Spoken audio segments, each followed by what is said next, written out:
Hi guys, I wanted to just give you a little update on some of the medications, and I want to make sure that you understand um, medications for depression.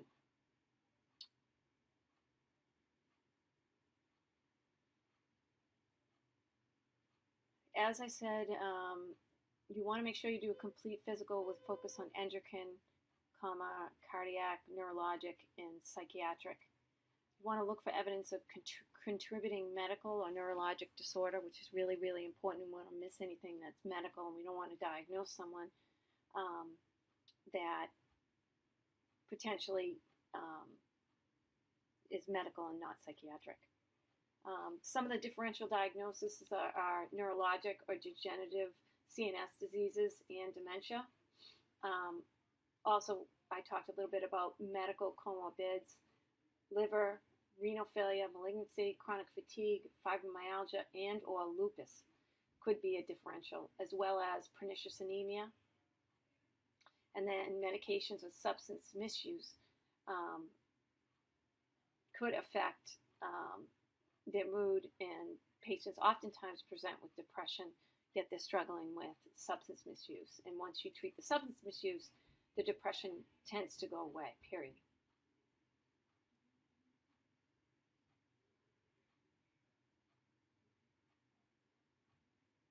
In some of the medications, American Psychiatric Association and guidelines recommend a phasic approach. And the acute phase is the first 3 months. The continuation phase is 4 to 9 months, and the maintenance is considered 9 months until discontinuation.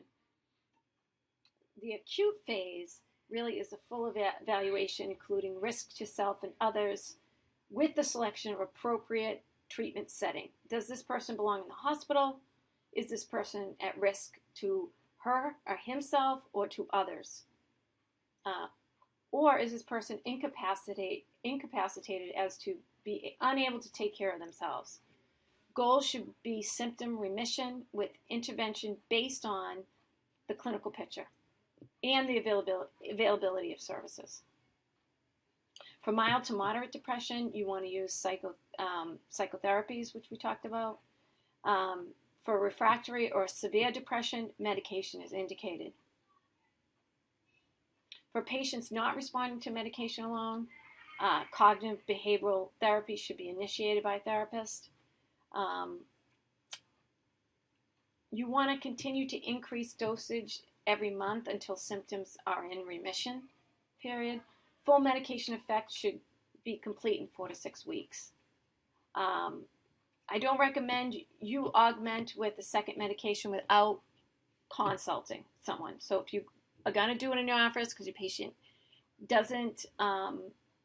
isn't able to get an appointment and really needs this, then you want to consult that and put that in your note as to why you're adding the second one and when the patient is going to see the specialist. You want to have you want to see the patient after the first week you start a medication, and then within 2 to 4 weeks until improvement, and then monthly to monitor any medication changes. And every 6 weeks are recommended for those that are at a high suicide risk, who have a lot of risk factors. And regular visits for individuals who are maintained, and you're looking at maybe every 3 to 6 months, and you're assessing for any relapse. You're also looking to see if the depression is stable, and that you're going to do a scale to actually confirm your evaluation as well. Once remission is achieved, dosage should be continued for at least 6 to 9 months to reduce relapse. And cognitive behavioral therapy is also effective in reducing relapse. Visits for cognitive behavioral therapy is typically every 2 weeks. And if you and your patient decide that drug continuation should be considered, or they want to be considered, this should be tapered over weeks to months. And then again, some of the primary care considerations You want to refer immediately for active suicide ideations, psychosis, severe agitation, severe self-neglect, and significant risk of self-harm. You need to be very cautious with personal or family history of bipolar disorder. Like antidepressants can precipitate mania. Refer to psychiatry for failed response to medication trials, suspected bipolar disorder, or more persistent suicidal thoughts and self-neglect. Now, again, I would recommend sending someone with bipolar to a specialist.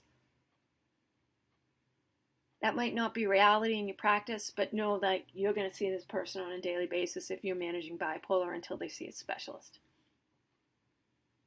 Or at least do some phone conversations that you can document. Medications, the effectiveness of medication is comparable between and within classes. And again, the selection should be based on the provider's familiarity and patient characteristic preferences. Just like I said, I am comfortable with Zoloft. So that's my go-to. Selective serotonin reuptake inhibitors and tricyclic antidepressants are effective. But remember that tricyclics are second line due to side effects, and they're lethal in overdose. Also, tricyclics, the tolerability is much poorer than newer antidepressants. First line, SSRIs. The starting dose, I'm going to tell you, and then the usual dose thereafter. So Prozac is 20 milligrams a day. That's the starting dose. And then the usual dose is 20 to 60 milligrams a day.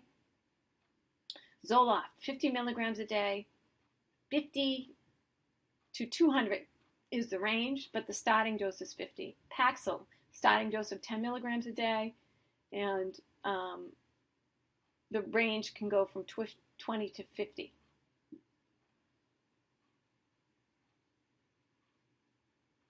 Paxil, sustained release is 12.5 milligrams a day, and it can range up to 25 to 62.5 milligrams a day. Celexa, 20 milligrams a day, and the range is from 20 to 40 milligrams a day. Higher doses are not advised.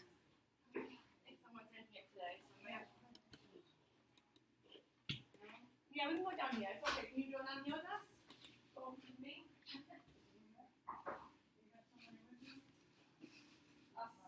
EKG monitoring for doses greater than 40 milligrams a day due to increased risk of QTC prolongation.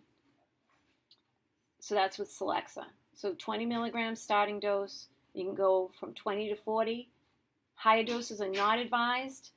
EKG monitoring for doses greater than 40 milligrams per day due to increased risk of QTC prolongation.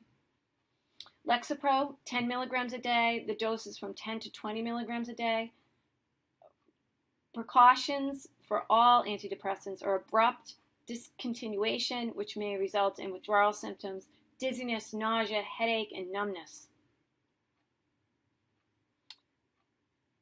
Prozac and Paxil, both of these drugs may raise the serum levels of other drugs, like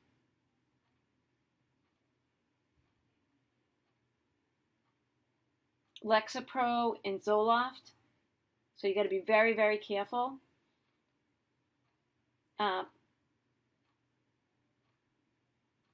Excuse me. So I'm sorry. Let me say that again. Prozac and Paxil may raise serum levels of other drugs. Okay? So they have a lot of interactions with other drugs. So Prozac and Paxil. However,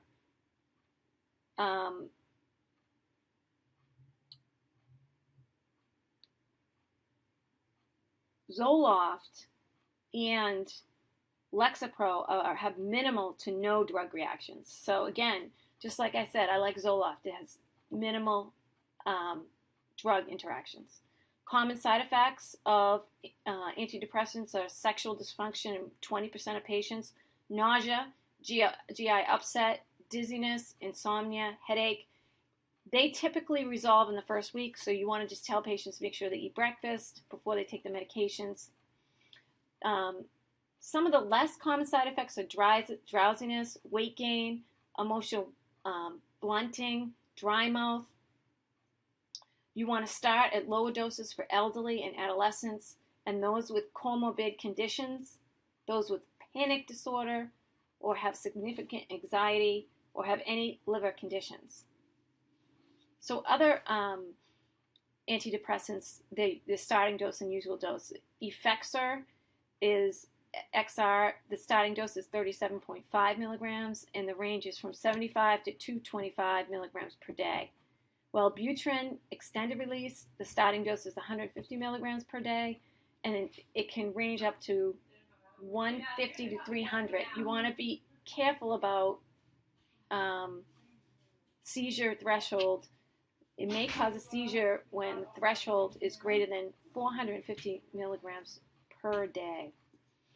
And then Cymbalta, 30 milligrams a day, and the range is from 30 to 60 milligrams a day. And then Pristiq, the starting dose is 50 milligrams a day.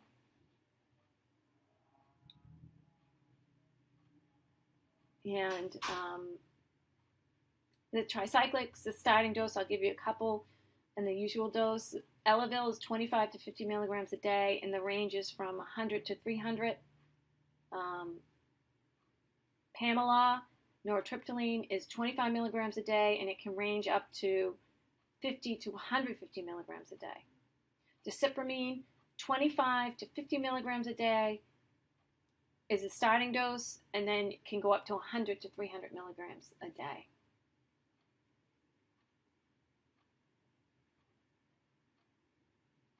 And there is a black box warning on antidepressants.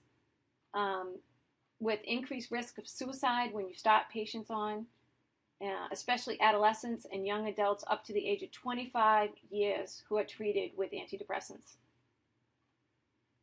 Although this has not been extended to adults, suicide risk assessments are warranted for all patients.